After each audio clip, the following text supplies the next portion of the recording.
This is Hammett. And Jessica. And you're listening to the Friendly Atheist Podcast. Please go to patreon.com/friendlyatheistpodcast and support the show. Yeah. Thanks. And rate us and whatever else it is you do. I was looking through the notes that I had for today, and I realized, it's Pride Month, and just about everything is Pride-related. Oh, really? Or LGBTQ-related, and that's not even a coincidence. That's just what everyone's angry about now. Sure. And I don't even know where to start, but how are you? Before I do that. I'm fine. Just woke up from a nap, so a little out of it. Congratulations. Thank you. Okay, this is the one that pissed me off the most. Okay. So we'll start with this. There is a conference going on this weekend. Okay. In Florida, in Orlando, the location of the Pulse nightclub area in general, on the 3rd anniversary of that massacre.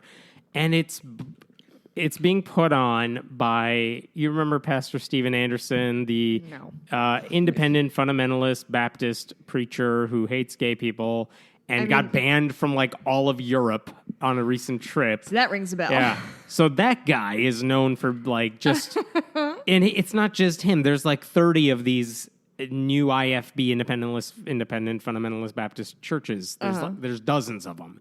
And I don't know all their congregation sizes, but they all videotape their sermons as powerful, as good quality as possible. They make sure the mic is working, and they post everything on YouTube where anti-gay stuff totally flies. Yeah, thanks, YouTube. Yeah, so that guy and all of his little IFB cohorts are hosting this conference. It's called Make America Straight Again. You're fucking lying. That's it.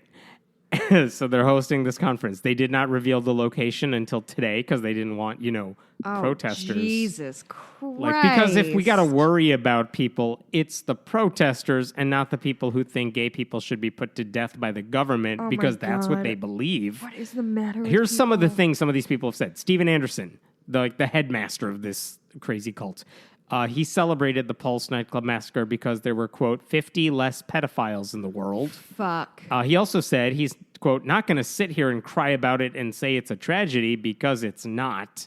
He also said in a different sermon, if he could push a button and kill every homosexual, he would, quote, push it until it breaks. That's just one dude. There's another guy who said the worst thing about the massacre was that the shooter, quote, didn't finish the job. Jesus. Another guy who says he wishes we can go back to the time when society put gay people in their place. 6 feet under. So these That's three people of... are... There's another guy, by the way, who says LGBTQ stands for let God burn them quickly. So these people are inciting violence against a protected Well, here's the class? thing. They will say, I'm not saying my congregation should hurt gay people. I'm not going to hurt gay people. I'm just saying the Bible says the government should have the power to do it. And this is what they get away with. This is how they distance themselves from whatever their congregation members may do. And so this is what's going on in Orlando. These people are all getting together and celebrating. By the way, all of their sermons that are on YouTube also, before they get taken down at some point or another for hate speech, they all say things like, it's a fire-breathing sermon. Because they think if you just yell really loudly and say, call gay people by slurs, but you do it really loudly and with the Bible in your hand, that makes it a better sermon. So they're all like, yeah, this guy's preaching fire. And they all say the same thing. I think I might go back to bed, actually. I don't want to do this. So this is what's happening this weekend. So now there's they actually asked the Lake County Sheriff's Office in that community, hey, we need to hire some of your deputy officers to, protect us, like a lot of churches do, because to help with traffic flow at a busy intersection, you hire local police. That's legal. That's fine. The sheriff's office said no. Really? And they basically said the request was declined for a couple of reasons. First, it appears as though the conference disparages homosexuals. Oh. Yeah. And we'll be targeting them. What reading did you get there? Yeah. They also said the fact that the timing of this conference coincides with the 3-year anniversary of the Pulse nightclub shooting in nearby Orlando did not go unnoticed by our staff. We felt as though the timing of the conference is in poor taste, and we chose not to allow the group to hire our deputies. they will have a police presence there wherever there ends up being because, again, the police are going to show up, if they're good, in any place where there might be a conflict. Right. So they said, yeah, we may be there just to keep the peace, but we're not going to let this church hire us as their bodyguards or whatever. They ended up hiring like a private firm to be their bodyguards. But because, again, the people who you're worried about when it comes to violence are the LGBTQ protesters. Right.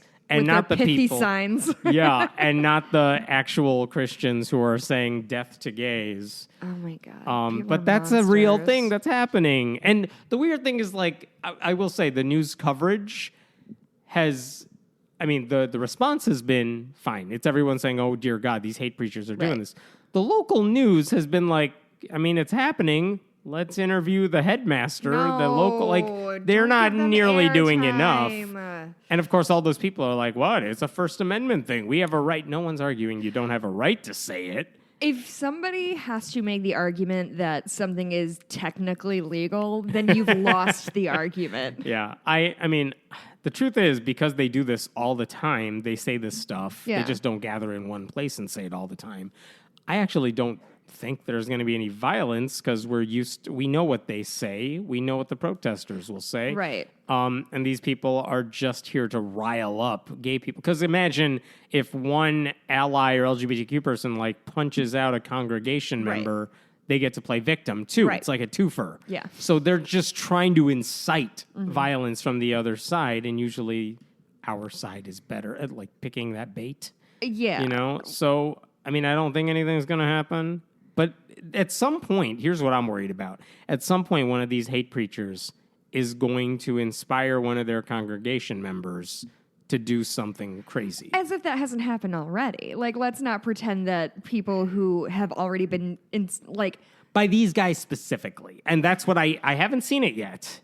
It hasn't happened yet. But I mean... But it's going to. I think it's impossible to get something back to the root cause that specifically. I think that if you have people on the street murdering trans women... Right. Where are they getting that from? Where are they getting that from? And whether it's specifically this guy or just an amalgamation of this guy times 1,000, which is just all over the place. Right. It's not about these idiots. It's about the fact that this rhetoric is out there and for whatever reason acceptable. Right.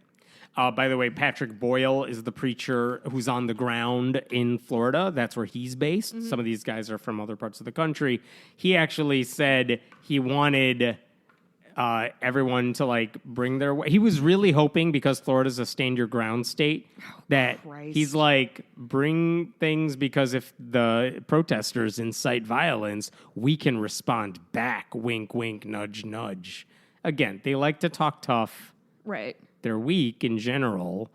But this is a thing that's actually happening. So yeah, no, fuck these guys. Happy Pride Month. There were actually some protesters. I went to the Aurora Pride last weekend. Yeah. And there were some protesters there, which was cool. Cool of them. And, you know, super effective because they're super... Like, what are they doing? Why? They're spreading the gospel. But why? Why? Why do they care? Why? Because they really want to convince you that all sins are bad and they want you to stay away from sin. But there's one sin that they just pick apart over and over and over. Yeah. It's not the other stuff. It's not treat people with kindness, and if you don't, that's a sin. Right. No. It's just, nope, if you're gay, let's talk about how horrible you are. That's their whole shtick.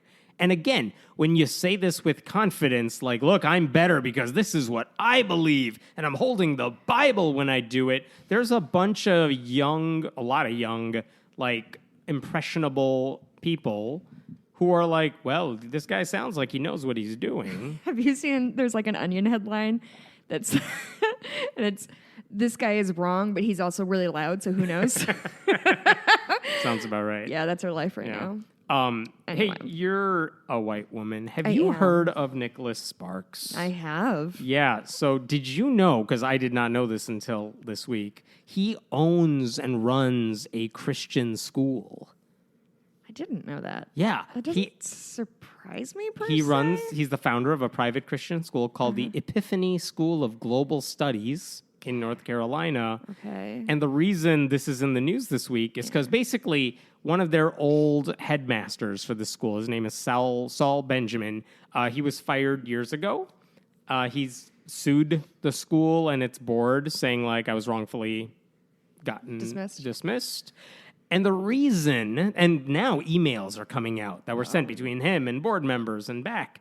And the reason that they say he was fired is because he was, like, insubordinate. He wasn't taking he wasn't doing what the board wanted him to do. And one of those things involves Nicholas Sparks personally saying, you can't have a gay club at this school. No LGBTQ club. Oh. Yeah, and Nicholas Sparks, quote, not allowing them to have a club is not discrimination because they're Christian and they can get away with it.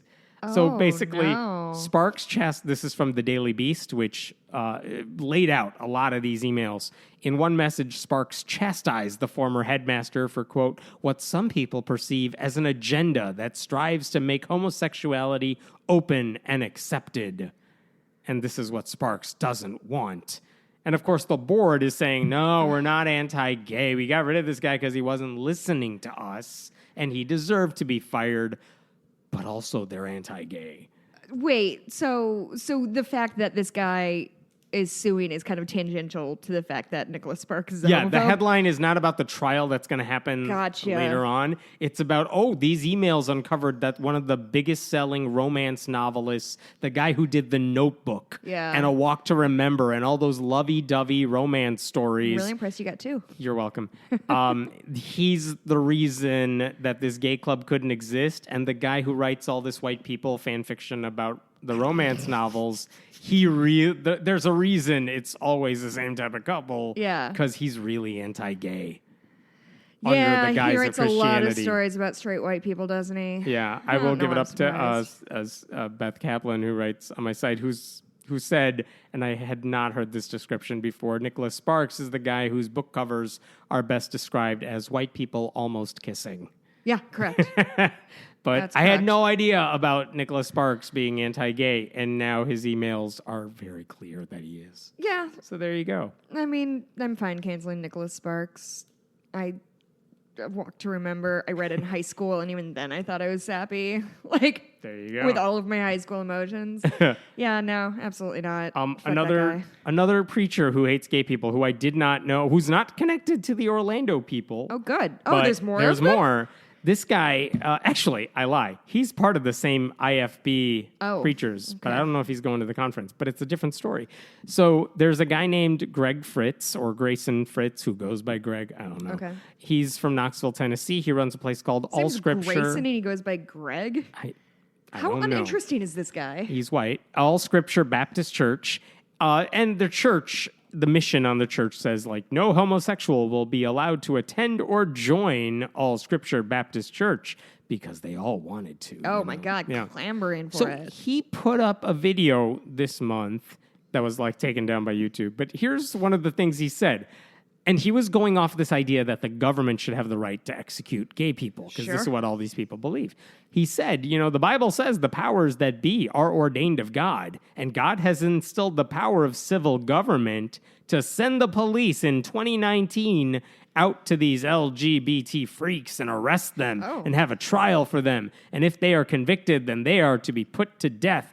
Do you understand that? This is to his congregation. It is a capital crime that should be carried out by our government, not Christians, like in general, not unless you're a policeman. You know what I mean? If you're a policeman, then you know what? It should be your responsibility to carry these things out. Guess what his job is? His day job? Monster in chief. Policeman. Get the fuck out of my life. Are you Yeah. kidding? So this guy works for the Knox County Sheriff's Office, and he just happens to run this hate church he in needs his to spare get time. fired. Yeah. So that sermon. He's going to kill people. No shit. So the Knox County DA, District Attorney's Office, said they're looking into the incident. They will take action accordingly. Right now, before the sermon came to light, I guess the pastor had asked for a buyout. Like they were trying to get rid of some people. He's like, all right, give me some money, I'll leave. So he was already in the process of getting out the police force, you mean. on paid leave, but they're looking into the buyout option for him. So he was already on the way out, but he's been there for like 25 years. And only now have people figured out that he's super anti-gay. No. He was named Detective of the Month in 2017. 2017 is when he opened this church. He very well could have gotten this award as he's saying the government should be executing gay people. Yeah, the thing is, you say that they didn't realize he was homophobic. They defo knew. Like, let's not be naive here. Somebody who spouts that kind of rhetoric does not, like, zip it up when he's, like... On the job. The clock, yeah. So they all knew. It just took this coming to light to people who care about gay people and do not want them to get murdered in the streets by the men who are supposed to protect them. Yeah. So that guy is still... They don't have a response to him yet because he's still spewing it. He actually put out another sermon where he referenced all the backlash he's gotten over this sermon. That was this week, too. But they haven't taken any real action because, again... I feel like their argument's going to be, well, he could say whatever he wants in church as long as he doesn't act on it. And they don't have any evidence yet that he ever did anything in the line of work that would suggest he treated gay people wrongly. But who knows? Jesus. Like, how many, 25 years he's worked there. How many opportunities has he had? And the gay people ask him for help. How many times has that happened where he either provided subpar service or he didn't really take them seriously? Or, like we talked about last week, what if someone said, like, I was beaten up because I was gay? And he's like, good. Like, when did that happen? I don't know. But this is what they need to investigate now. Jesus. They need to go back through his cases and figure it out. God. Okay, I got one more. This one about anti-gay stuff, but this one is almost frivolous in a sense that it seems quaint compared to these guys. So here's the story. It took a while to figure out the timeline and chronology of this thing, but here's the story.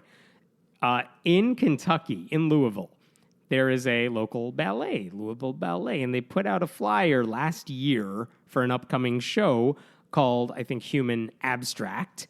And the flyer that they sent out to members of the ballet was basically, imagine two guys in the ballet tights.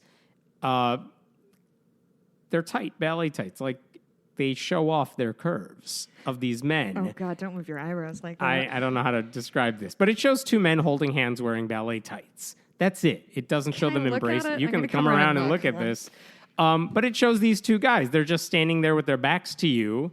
Very curvy. Oh, yeah. Yeah. That's what ballet tights are. It's ballet tights. And so anyway, this guy receives the flyer. His name is Dr. Roberto Bolli. He gets this flyer and he sends a very angry email to the Louisville Ballet saying things like, your company is now promoting sodomy and homosexuality. Like the ballet with gay people? Sodomy? Who knew? Yeah, this guy. He said, stop sending filth to my house. I don't want my house to be sullied by this lurid sewage. You should be ashamed of promoting perversion, immorality, and filth. Your organization is evil. You people are minions of Satan, polluting our culture with your repugnant ideology, blah, blah, blah. Thanks for contributing to the decay of our culture. So he sent this to the ballet last year. I just want to say, I was a ballet dancer for 20 years or so. I have such bad news for this guy. He's not going to like what that shit looks like behind the scenes. Yeah, did you know there are gay ballet dancers? Oh, who knew? Could you believe it? I mean, he's going to learn about Broadway soon, too. Yeah. So anyway. He should watch Center Stage. He'll learn a thing. This guy is a cardiovascular physician with the University of Louisville. Oh, Christ. The chief of cardiovascular medicine at the medical school. And the editor-in-chief of the American Heart Association's journal, Circulation Research. He's not a nobody doctor. Oh, my God. He's a powerful doctor. And here's the thing. The university's like, we have no evidence of him ever discriminating. He might say this stuff. He might believe this stuff. But again, we don't have any proof he's ever done anything bad.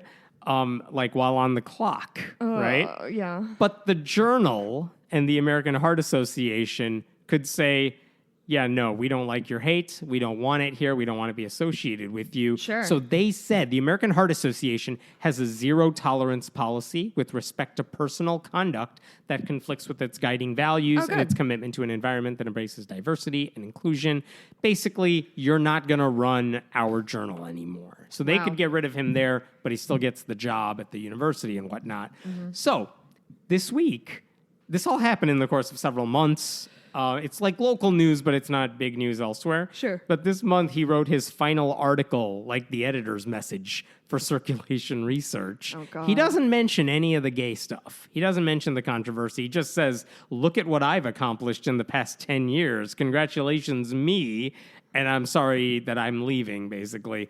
But my favorite part of this entire long journal, commemoration of his career there, at the very end, he offers a prayer.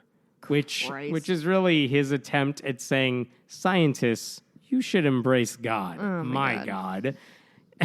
He basically is making a plea to get a Templeton Prize, like where they give you researchers money for saying church and state, or I'm sorry, like science and religion are really compatible. Yeah. It feels like he's writing his application for them. He's saying, like, and I'm summarizing here because it's long and jargony, but can we admit that it takes more faith to believe that life came about and evolved only by random chemical reactions than to believe in a supernatural reality? It is through science that we get a glimpse of the infinite power and intelligence of our Creator. I pray that we recognize that biology is ultimately theology. Use this whole message, this prayer, to be like, hey, scientists, get good with God. Stop dismissing God. Cool. It's like, dude, you lost your job because God made you a horrible human being.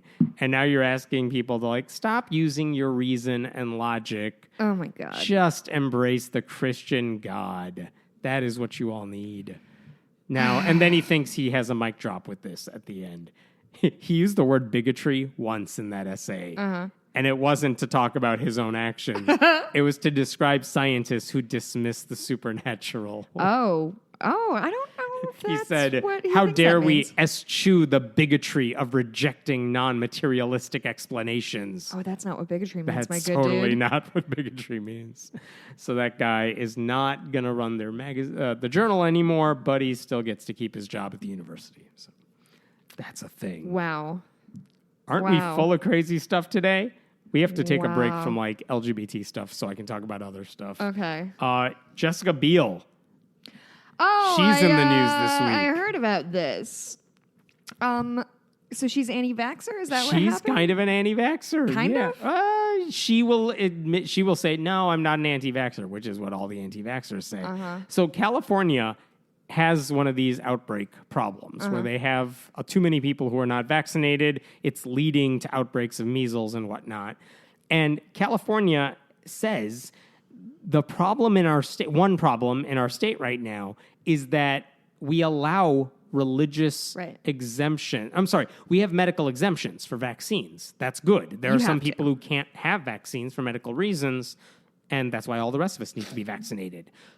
Now, the problem is there are some doctors who say, all right, Jessica, you get a medical exemption, and this other guy gets a medical exemption, but you don't really need it. Same way doctors prescribe weed for glaucoma. Like, all right, things are really blurry. Right. So the problem is, like, some of these religious people who may not want it for religious reasons, or Jenny McCarthy's who want it for that. Doctors. Some doctors are giving them medical exemptions to the rule. Do we know who these doctors are? I think there are ways of figuring it out, but here's the thing. The California legislature has a bill that would crack down on the doctors who are giving medical exemptions that people don't really need. And it's going to tighten those restrictions. That's a good thing. Yeah.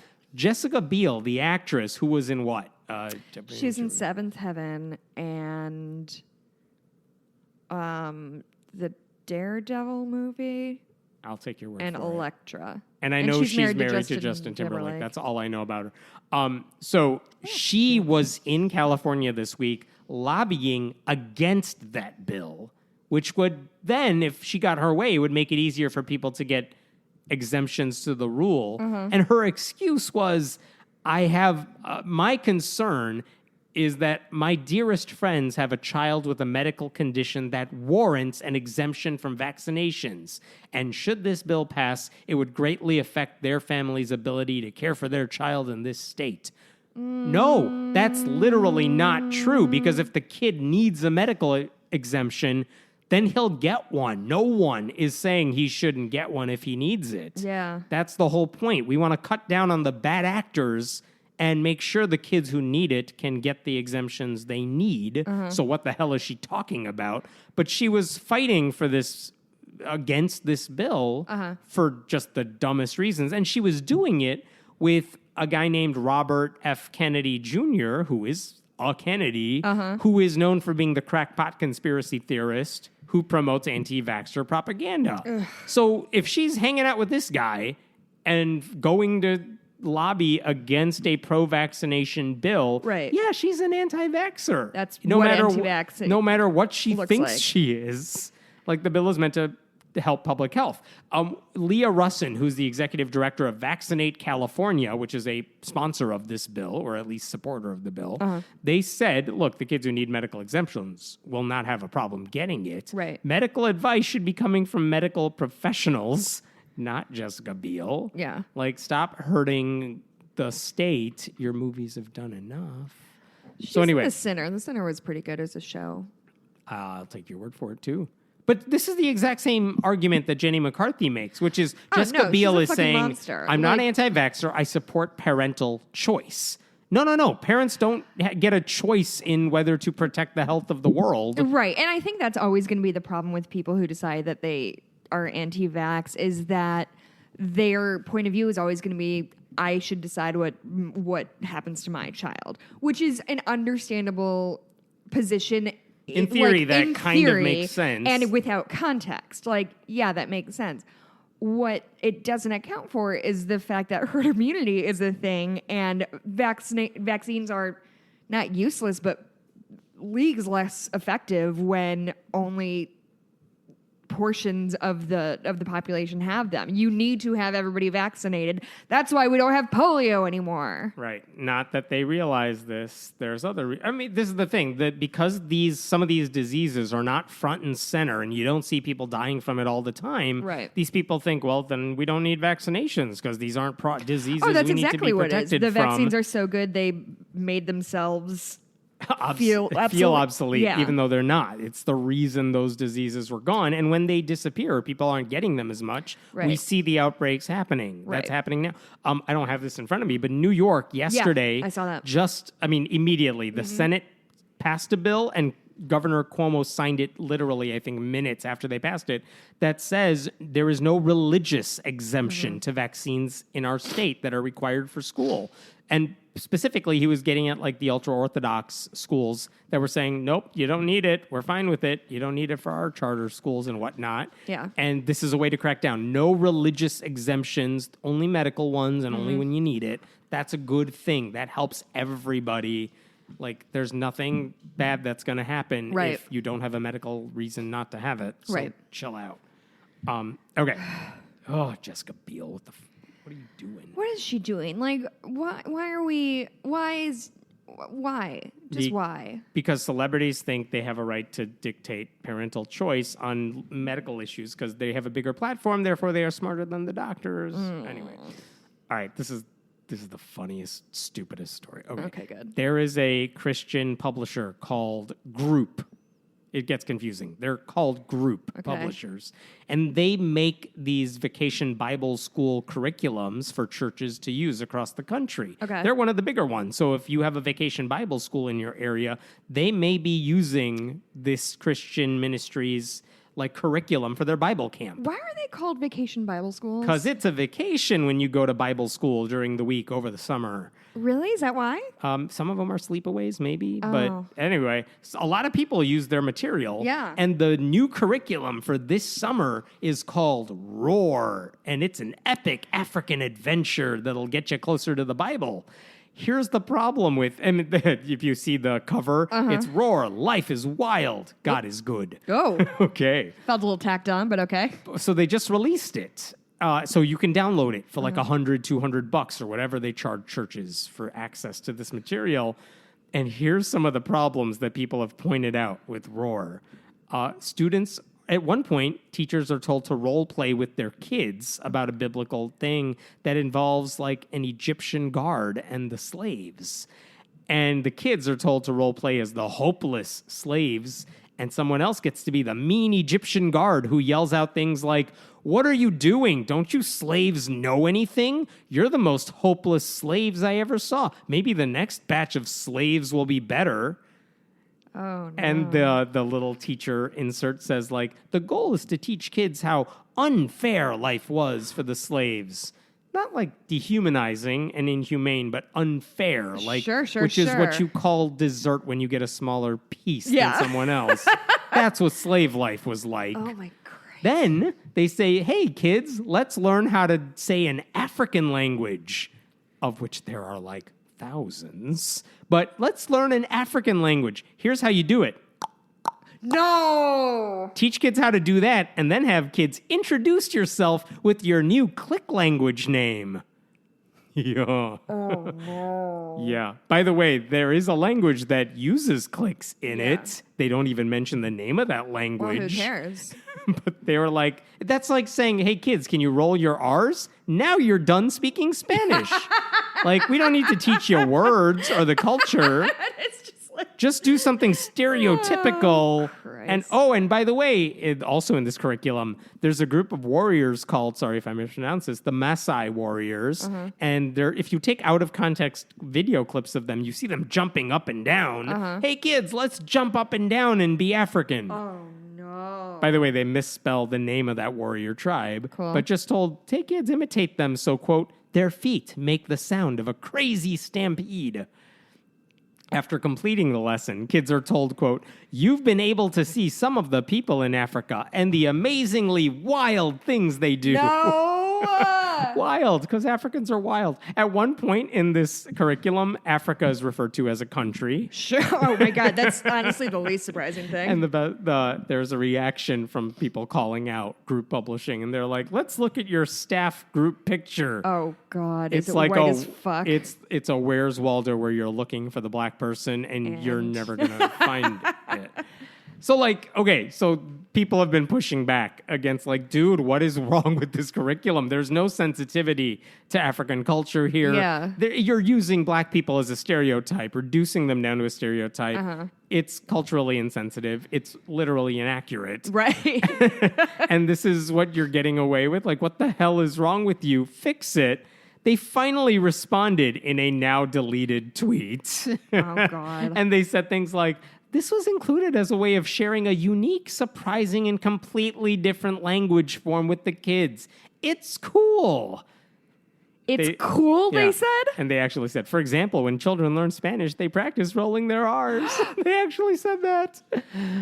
Oh, my God. Oh, my God. So they finally, like, I think after all this, put out, like, an updated version where they tried to make it better. But somehow, like, I've looked at this picture of their staff photo. There are, like, hundreds of people that work for this company. And literally no one was like, hey, we should pause before we put this out there. God. Like, Jesus Christ. Like, every stereotype people have of conservative white Christians is totally evident in this Vacation Bible School curriculum. How embarrassing for Oh, them. my God. And how awful for the teachers who get this thing. Because a lot of times these Vacation Bible School teachers are actually, like, okay, they're wrong about, like, everything. But they're not bad people. And they're like, my church gave me this. They paid for it for me to use to teach these kids. And, like, how do you go back and tell all the kids, like, listen, I know our church wants you to learn this, but it's racist as shit. Like, because what are you going to do in that position when they're basically paying you to teach these kids the thing the church tells? Oh, my God. So it's putting everybody in a bad situation, even when they get why it's wrong. Oh, that's bad. And all of this is supposed to bring these kids closer to Jesus, who I'm sure they are taught is totally white. Oh, yeah. So. Oh, my God. Ooh. That's a thing that happened. Yeah, it's awful. While we're at what conservative Christians are doing, there is a polling organization known as the Barna Group. They do fine research, and they focus their research on the conservative Christian world. Okay. And so they put out every year a list of the most post-Christian cities in America. And that's their way of saying these are the least religious cities in America, but they got to spin it in a good way. Least religious or least Christian? Least Christian. Okay. Least Christian cities. But how do you say, like, these are the most godless cities in America? Post-Christian's pretty good. Post-Christian, because it means they feel like they're beyond Christianity, but we can bring them back, which is the goal of the research. Sure. There's a call to action for this research, I guess. So, like, number 1 this year, Springfield, Holyoke, Massachusetts, that area anyway, which is 66% post-Christian. And there's also Portland, Maine, and Providence, Rhode Island, and Burlington, Portland, Vermont. Maine? Wait, these are very surprising to me. Yes, I mean, it's not typically liberal bastions everywhere, but these are, like, how do they rank who's post-Christian? There is a list of 16 items that they say this is, like, do not believe in God. If the majority of people don't believe in God, you get a check mark. And if Okay. you get 9 check marks, we're going to count you as post-Christian. Okay. So other things on this list, like, do these cities have most of the people prayed to God in the last week? Do people disagree that the Bible is accurate? Have they not donated to a church in the last year? Like, these are all factors that they are considering. But the funny thing is, like, plenty of Christians themselves would admit to like, what if you haven't attended Sunday school? Well, a lot of Christians haven't attended most Sunday adults school. don't attend Sunday How about, school. have you attended religious small group in the past week? A lot of progressive Christians don't attend a formal church, but they don't count. And they're Right. not real Christians in this survey. They're not good enough. Right? If you're not born again, then you don't count. Wait, really? Yeah. So, like, a lot of Christians will get caught up in the post-Christian environment here. So anyway, here's what I took away that they didn't stress in their results. Like, last year or maybe 2 years ago when they did this, there were 10 cities that had a post-Christian percentage of 50% or more. Like, 50% of the people in this city are post-Christian. This year, it was 20. Really? Yeah. So the number of post-Christian cities are growing. And so that's interesting. A lot of them are in the Northeast. But Yeah, like, I mean, I don't know why I'm surprised and again, by it. but- Barna just says, this is descriptive, not prescriptive. We're just telling you the way it is. You do with that information what you will. Right. With the wink, wink, nudge, nudge being, hey, if you're looking to build a church, these are the Right. places you might want to go to. But the thing is, like, Interesting. things have not gotten better since they started releasing this list. Like, if anything, people have more reason today than ever before to leave organized religion. Right. Again, even if they're Christian, they want nothing to do with these types of Christians. Right. So I don't see this getting any better for them. If anything, it's just a clue to, like, these are the cities where cool people live. They're on the coasts. Yeah. Sadly, not where we live. But, like, I would feel like a Chicago type place would be. where is Chicago on this list? Chicago is 27. We're only 48% post-Christian. We lose to Boise, Idaho, which is 48%. Like, but again, it's just amusing to watch how they're spinning I'm going to all go this ahead and news. say maybe this research is a little flawed.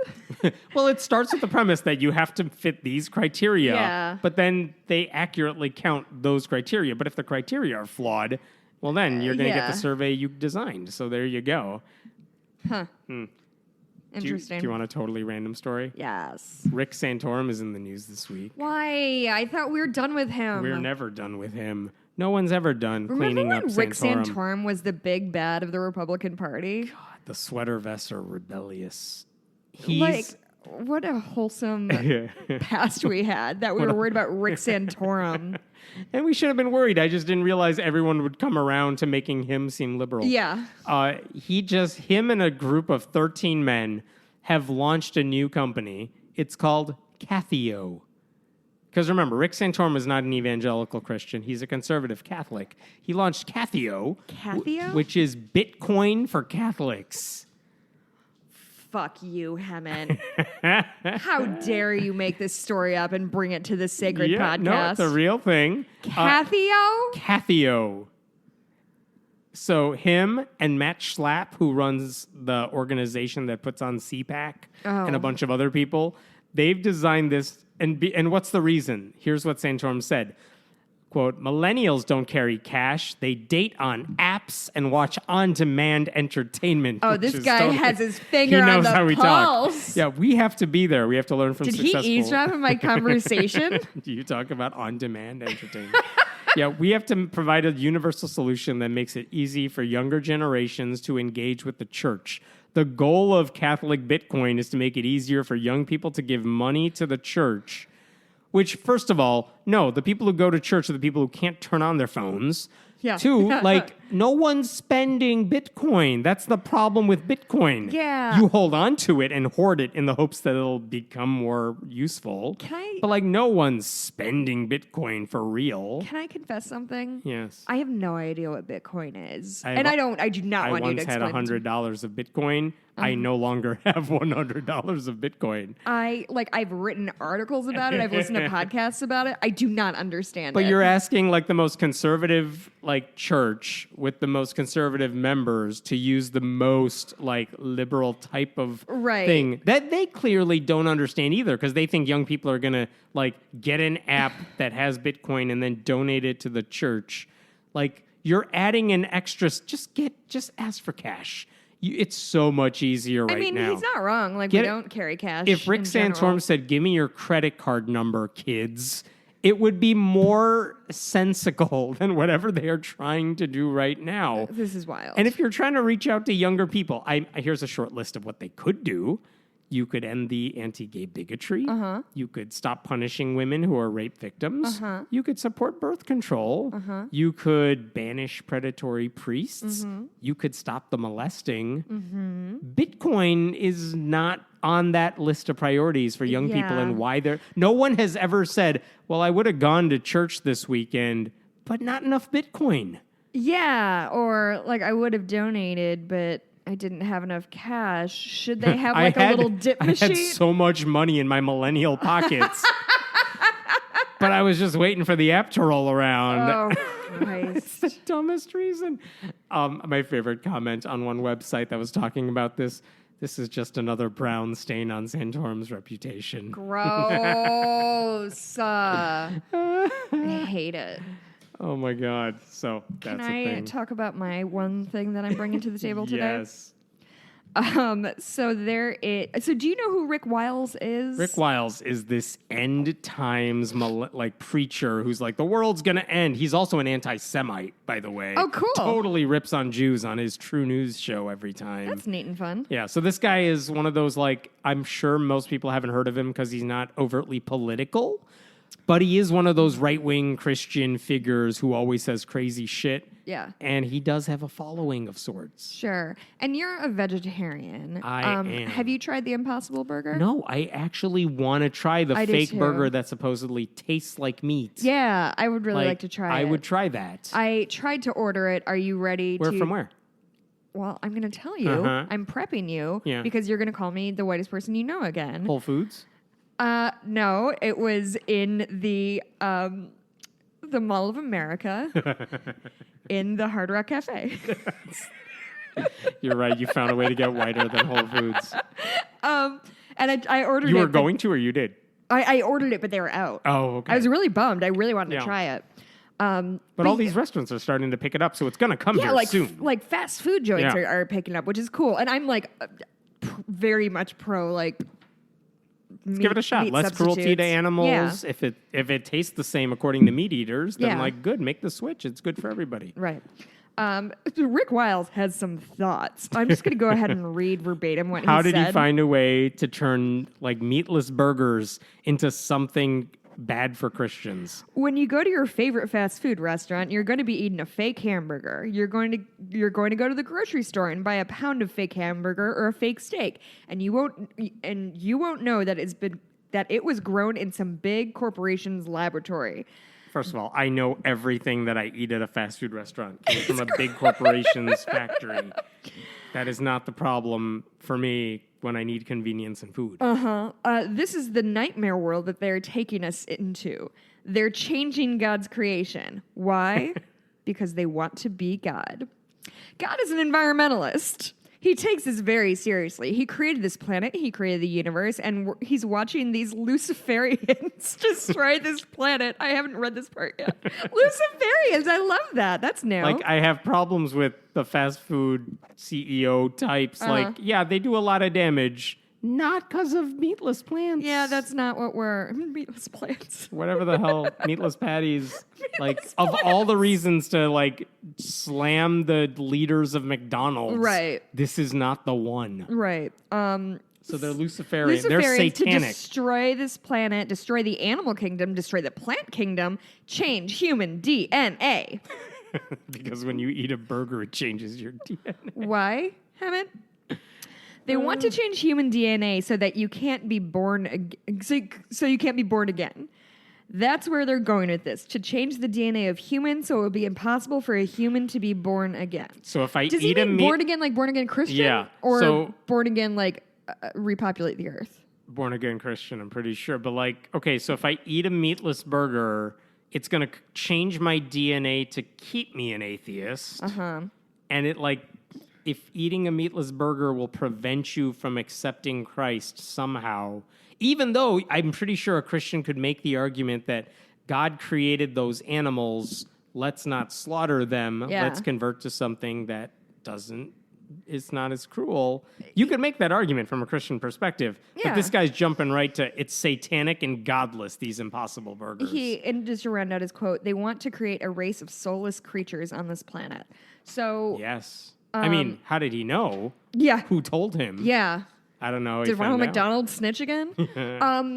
It's just, I love when Christian preachers like figure out one thing about science and just use that as often as they can. Yeah, this guy thinks DNA can be manipulated through burger patties. You know. As one does. Did you know that the Catholic Church does not like the LGBTQ people? I thought we were done with anti-gay shit. No, we're never done. Remember when Pope Francis said way back when that, like, who am I to judge when it comes to, like, you're gay the people? Pope, so, like... Yeah, it's kind of your job. That's sort of your whole jam. The Vatican released a document this week. The Vatican.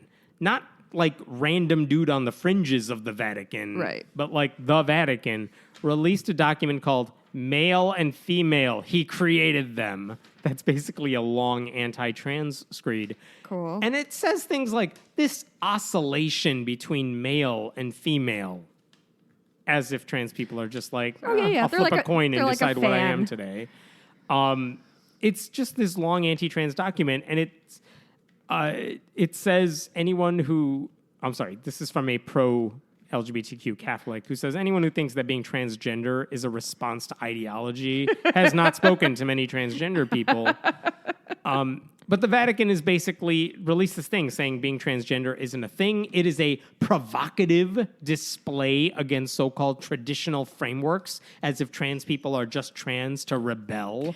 I would argue that, like, drag queens would fall into that category more of, like, rebelling against traditional gender roles. But that's a different conversation. But that is a different conversation. For a different day. Now, we don't, like, Pope Francis... this man will not be included in. Pope Francis didn't sign off on this. We don't know, like, if he knows about this document, much less believes it, but he has said things that are basically the same. He talked about, like, the wickedness of gender theory. He's talked about how that stuff goes against the natural order.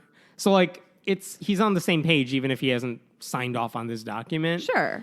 But, like... even if he didn't sign this, like, let's not pretend that he thinks anything different. Right. He's not any better than the Vatican in this sense.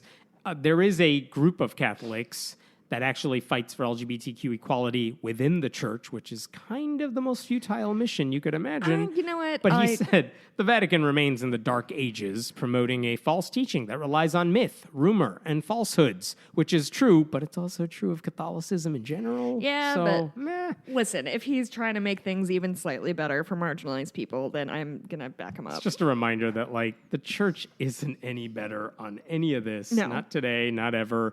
And that actually goes with this next story. Oh. I know. Look at me segueing. Segue. Like a real professional. Yeah. The Pew Research Center came out with a survey this week that is really bad news for the Catholic Church. Because, okay, there's a few different things here. They asked a bunch of U.S. adults, have you heard about sexual abuse in the Catholic Church? And the answer is like more than 90% of people have heard something about sexual abuse in the Sure. Catholic Church, which is more than I would have expected. Because most people know nothing about anything, but they know about sexual abuse in the church. It's been a big story for a long time, though. Yeah, it has. They asked people, like, do you think the recent reports reflect ongoing problems? Like, is sexual abuse an ongoing problem in the church? Or is it an old universe? Or is it like an old problem that's coming to light? Because the Catholic Church has said, look, all these priests that we are outing now as predators, look, they existed in the 50s and 60s and 70s. We have put a stop to that. It's not like you hear about, last year a priest molested a kid. Don't we? Relative to the older ones, I mean, there are definitely fewer that are doing it now. Yeah. But the question is this mostly a problem of the past, or are kids still getting molested in the church? So Pew asked, are all these recent reports, is it reflecting an ongoing problem, or is it all in the past? 79% of Americans said, no, it's happening now. That is what people think of the church. Yeah. Like, 4 out of 5 people are like, yeah, no, molesting is still happening. Which is bad news for the church, who insists this is an old problem. Well, and I think that's interesting because I guess I hadn't considered that we don't hear a lot of news stories. I think, though, the problem is less about is abuse happening right now and more is the church continuing to be complicit in past abuse stories. Right. And I think that's just as important. Right. And that's fair. And the other question they asked is, do you think sexual abuse and misconduct, is it worse in the Catholic Church than any other arena in life or other religions? 48% of people said, yeah, it's way worse in the Catholic Church.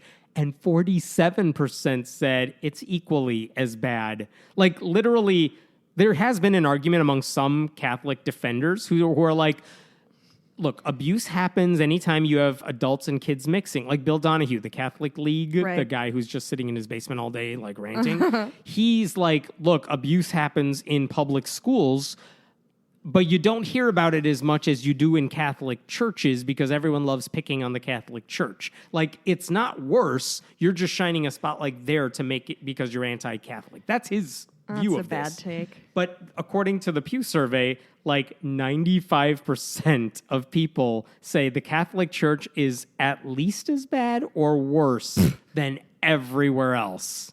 And like half the people said it was worse. Yeah. Which doesn't, like, if you're thinking about the Catholic Church and morality, people do not see those as synonymous. Right. Like, you do not go to the Catholic Church for morality. Half the people are like, yeah, no, the Catholic Church is where you get molested. Oof. Yeah. So they also asked, like, what about among Catholics? I was just about to ask that. Yeah. So this is a different question, but they said, how has the abuse scandal taken a toll on people who still call themselves Catholic? In fact, 27% of Catholics in the country said they go to Mass less often. 26% said they've reduced the amount of money they give to church. Wow. So it has hurt the Sure. churches, like, even among believers. So that's something. So anyway, the survey basically says the church is totally getting dinged for the abuse scandal. Yeah. A lot of people still think it's going on right now. Whatever PR the church is trying to do is not helping. No. And this is, I mean, it's great news for the rest of us who are like trying to tell people about this. Right. And it means the church isn't getting anywhere by pretending this is a small issue or that it's an old issue. Right. No one believes them. Oof. Whew. Well, That's the thing. I mean, good, I guess. Yeah. Right? Like, what's the right reaction to something like that? I think it's a relief that people are not Yeah. swayed by whatever the Vatican's trying to say. Yeah, that's true. Okay. So I have one last story for you. This Okay. one is from Wisconsin. It has nothing to do with the rest of this stuff. Okay. So this is in Appleton, Wisconsin, the Appleton North High School. Specifically, they had graduation last week. And one of the speakers was a pastor. Why was the speaker a pastor? Nobody Because he knows. also happens to be on the Board of Education. So his job during the graduation was basically to say, like, he's welcoming the class of 2019. Yeah. His job was to accept the class of 2019. Like, it's now official. You're graduates, right? That's all he had to do. Sure. That's totally not what he did. What? What he did, at one point in there, he said something like, hey, graduates, make sure that as you graduate, lean on your sources of strength, right? Like if your parents give you support, you're going to have tough times ahead. You should lean on them. That's good. Quote, for me, my source of strength is my faith and my relationship with Jesus Christ. Okay, fine. Yeah. I mean, it's a personal thing, whatever. Sure. Then you hear some cheering in the crowd. Then he says, oh, it sounds like I got some believers in the room. Hey, if you're here and you believe that, go ahead and clap your hands. Oh, no. Like, hey, Christians, make yourselves known. And then at the end of his speech, he says, it's my pleasure to commend you and formally accept the Appleton North High School class of 2019. Now, the script that he was given, he says, now it was typed out to say, best wishes, but I'm changing the script to what I would say, God bless. So he basically used whatever he could to turn this into a sermon. Cool. It's totally unacceptable. It wasn't just a side reference to his personal beliefs. He hijacked this ceremony to give a sermon. That's inappropriate. And the thing is, this isn't even the first time he's done this. Really? 2 years ago, when he was first elected to the board, he did the same thing. He did all the same stuff. He actually promoted his faith during the graduation ceremony. Oh, and by the way, that same year, he gave a presentation to a local political party called Placing God in the Classroom. Wow, what do they support? Yeah, I wonder. So anyway, this week, a group of more than 24 students and graduates wrote a letter to the school board where it was an amazing letter. You got to read this thing. They basically said this year's inappropriate speech given by Pastor Dupree was allowed due to a clear oversight by the school board. Wow. His action not only made minority groups in the commencement crowd uncomfortable, but also displayed a deep disrespect for the teachers and administrators who every day work to leave their biases at the classroom door in an effort to foster inclusive environments. This is not a situation where his free speech rights are being repressed. It is one in which he inappropriately used his position as a public official to put his religious views on display. They kept going. While he may find it difficult to separate his roles as a pastor and a school board member, the Supreme Court has made the necessity of that separation clear. Public schools may not be used as a pulpit. Then they asked the school board, don't let this guy speak at any public school event again. Good. He has shown he cannot be trusted. Good. And they asked the school board, you should require all speeches at these ceremonies to follow a script that has been submitted to you in advance. If they are not followed, we request that the microphone of the speaker be cut. Wow. Yeah. They're not fucking around. No, it was amazing. That's awesome. The administration has not said they're going to do all this. They kind of gave a perfunctory, well, we didn't want him to say it. Right. Our goal is inclusion, but no, then they should accept it. And what did Pastor Dupree say in response to all this? People of faith should not have to go in the closet when everyone else is allowed to be free and out of the closet. Oh, fuck you. Like he's being repressed. Fuck you. Neutrality is not repression. You use the word in the closet, you Yeah. motherfucker. Oh, my God, these people. So that guy is still on the school board. I mean, he's elected there. But those kids were dead on right with their letter. Good for them. Now, the question is whether the school board will take it up. Because, again, not the first time it's happened. They knew this was going to happen. Right. They should have known this was going to happen. So, Wow. Any good things going on for you this weekend? family member's graduation party. Oh, fun. See people. All right. That's neat. Yeah. You know what? This week I did get to see Andrew Seidel from the Freedom from Religion Foundation. Oh, how was that? He did a Q&A session about his new book about Christian nationalism, The Founding Myth. It was good. It was fun. The questions were really good. People were asked really good questions. It was a fun event. Nice. Yeah. Very cool. Jerry Coyne was the other. He asked the questions during one section before the crowd asked. But yeah, good crowd. It was awesome. Cool. Last night, my brother and I went to see Jordan Jesse go live in Chicago, which was extremely fun. That was neat. Good podcast. It's a podcast both Kevin and I listen to, and I interviewed Jesse Thorne for this show. He posted that for Patreons only, I believe. No, we released them. That live? We did. We released all of them, I Yes. think. And I got to speak to him, and he told me I did a really good job. And I was like, I'm sure he was just being polite because he seems like a very polite dude, but it was Very cool. And then my mom is 10 minutes away, Oh, wow. and we are going to. We'll stop then now so we can. Yeah, we're throwing my future sister-in-law a shower tomorrow. Aw. It's going to be Hallmark movie themed. Nice. It's going to be extremely fun. Does and there's Aunt going to Becky be make an pizza. appearance? No, that's not Hallmark. That's Lifetime. Yeah, that's Lifetime. I bet she's in a Hallmark movie if I find one hard. Like if I look hard enough. Do it. What happened to her?